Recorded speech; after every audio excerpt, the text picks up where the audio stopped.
Sairaj education. Okay, आज हम पढ़ेंगे अकाउंटेंसी एंड फाइनेंशियल मैनेजमेंट 1, जो कॉमर्स फील्ड के लिए हर एक को आएगा ये, ठीक है। Capital, revenue, expenditure and receipts. एक सम मैंने किया है, इसके ऊपर लास्ट वीडियो नहीं देखा तो देख सकते हो। इसके पहले इन्वेंटरी वैल्यूएशन पूरा कंप्लीट करवाया है, ठीक है, वो भी नहीं देखा तो आप देख सकते हो। तो आपकी स्टडी कंटिन्यू रहेगी, मेरे साथ बने रहोगे तो इसके लिए चैनल को सब्सक्राइब कर लो, ताकि आपको आगे का नोटिफिकेशन मिलेगा और आपका फुल सिलेबस में यहाँ पे मैं कंप्लीट करवा दूँगी आपको। और कोई भी डाउट है कमेंट सेक्शन में लिख के सेंड करो। ओके, तो स्टार्ट करते हैं। ये हमारा सेकेंड सम रहेगा।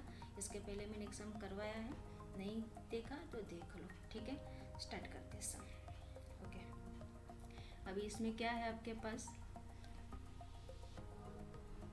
जैसे कि आपको मैंने एक्सप्लेन किया कि क्या करना है। इसके अंदर आपको सिर्फ स्टेटमेंट देखना है और आइडेंटिफाई करना है किसके अंदर, कि भाई ये कैपिटल एक्सपेंडिचर है या रिसिप्ट है, रेवेन्यू एक्सपेंडिचर है या रिसिप्ट है, या फिर डिफर्ड रेवेन्यू है, रेवेन्यू एक्सपेंडिचर है या रिसिप्ट है। ये सब आपको देख के आइडेंटिफाई करना रहता है, ठीक है। तो यही है यहाँ पे इलस्ट्रेशन। ये सेकेंड है, state whether the following expenditure is a capital, revenue or deferred revenue expenditure, give reason. और रीजन के साथ हमें ये आइडेंटिफाई करना पड़ता है, ठीक है। रीजन के साथ रहेगा, 2 मार्क्स का रहेगा, समझो ये 5 है, 10 मार्क के लिए आपको आएगा, तो ये आसानी से आप मार्क्स ले लोगे, ठीक है। तो चलो स्टार्ट करते हैं। फर्स्ट स्टेटमेंट आपके सामने, legal expenses incurred in connection with issue of equity share of the company. क्या बोला है कि लीगल एक्सपेंसेस इनकर्ड, ठीक है। ये तो एक्सपेंडिचर हो गया, किसके लिए, इन connection with issue of equity share of a company, ठीक है। तो ये कौन सा है, कैपिटल है या रेवेन्यू है या फिर डिफर्ड, ठीक है। तो यहाँ पे ये हो जाएगा आपका डेफर्ड रेवेन्यू एक्सपेंडिचर। कौन सा हो जाएगा, ये आपका deferred revenue expenditure. Okay, reason बताती हूँ, ध्यान में रखना क्यों डेफर्ड है ये, ठीक। जैसे कि यहाँ पे बोला है कि लीगल एक्सपेंसेस, एक तो लीगल एक्सपेंसेस रेवेन्यू यहाँ पे एक्सपेंडिचर में जाएगा, लेकिन डेफर्ड है कि नहीं वो देख लेते, ठीक है। तो क्या है यहाँ पे कि legal expenses incurred in connection with issue of equity shares, क्या बोला है, issue of equity shares are not treated as revenue expenditure, ठीक है। क्या बोला है, जो इक्विटी शेयर्स यानी कि इशू यानी क्या, सेल करना है, और इसके साथ में कोई अगर एक्सपेंसेस, लीगल एक्सपेंसेस कुछ इनकर्ड हुई है, ठीक है, तो वो रेवेन्यू एक्सपेंडिचर नहीं होगी। इसके लिए ये फंड्स को, because the funds receive from issue of share will benefit the concern for many years, right है। इक्विटी शेयर्स अगर आपने बेचे, शेयर्स बेचे, कोई भी शेयर्स हो, ठीक है, तो उसके जो बेनिफिट है वो हमें काफ़ी साल तक मिलने वाला है। तो एज अ कैपिटल एक्सपेंडिचर ये ट्रीट होना चाहिए, ठीक है। लेकिन यहाँ पे वो as a capital expenditure treat नहीं होगा, क्यों, तो देखो यहाँ पे पूरा सेंटेंस पढ़ो, benefit the concern for many years, it is not created as capital expenditure, क्यों, because it doesn't create any real assets. ये कोई रियल असेट्स नहीं बनाता है। 11th-12th में हमने पढ़ा था, ठीक है, रियल असेट्स क्या है, नॉमिनल असेट्स क्या है, ओके, रियल, नॉमिनल, पर्सनल, ये सब चीज़ें हमने पढ़ी थी, ठीक है। तो ये होप्स आपको समझ में आया रहेगा। ओके, तो बिकॉज इट डजेंट क्रिएट, और अगर नहीं समझा तो मैंने रियल, नॉमिनल और पर्सनल इस पर भी एक वीडियो बनाया है, ठीक है। तो आप लास्ट वीडियो देखो मेरे सब, तो आपको मालूम पड़ जाएगा कि रियल क्या है, नॉमिनल क्या है और पर्सनल क्या है, ठीक है। तो ये क्या है, it doesn't create any real assets, hence it is created as revenue, sorry, deferred revenue expenditure and written off over certain number of years. इसके लिए इसको डिफर्ड रेवेन्यू एक्सपेंडिचर बोला है। और डिफर्ड रेवेन्यू एक्सपेंडिचर में मैंने एक लास्ट वीडियो में आपको एग्जांपल बोला था डिफर्ड के लिए, कौन सा था वो, जैसे कि एडवर्टाइजिंग, ठीक है, ये मेन एग्जांपल है डिफर्ड के लिए, ये याद रखना। एडवर्टाइजिंग है, प्रमोशन है, तो ये आपका डिफर्ड के अंदर आता है।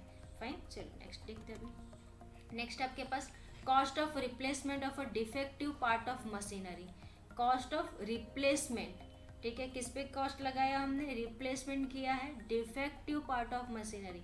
अब देख के मालूम पड़ रहा है कौन सा होगा, ऑफकोर्स रेवेन्यू होगा, क्योंकि हमने पूरा का पूरा मशीन नया खरीदा नहीं है। यहाँ पे क्या किया, रिप्लेसमेंट किया है डिफेक्टिव पार्ट, कुछ बिगड़ा हुआ पार्ट हमने मशीन को अच्छा रखने के लिए, उसका जो भी वर्किंग कंडीशन में रखने के लिए उसका जो डिफेक्टिव पार्ट था उसको रिप्लेस किया, ठीक है। तो वो क्या हो जाएगा, आपका रेवेन्यू एक्सपेंडिचर हो जाएगा, ठीक है। नेक्स्ट क्या है यहाँ पे, expenditure incurred in preparing a project report, project report, ठीक है। तो ये क्या हो जाएगा आपका कैपिटल एक्सपेंडिचर, क्या हो जाएगा ये आपका capital expenditure. If the project is implemented as according to accounting standard दिया है यहाँ पे 10, all expenditure till a project commences is capitalised.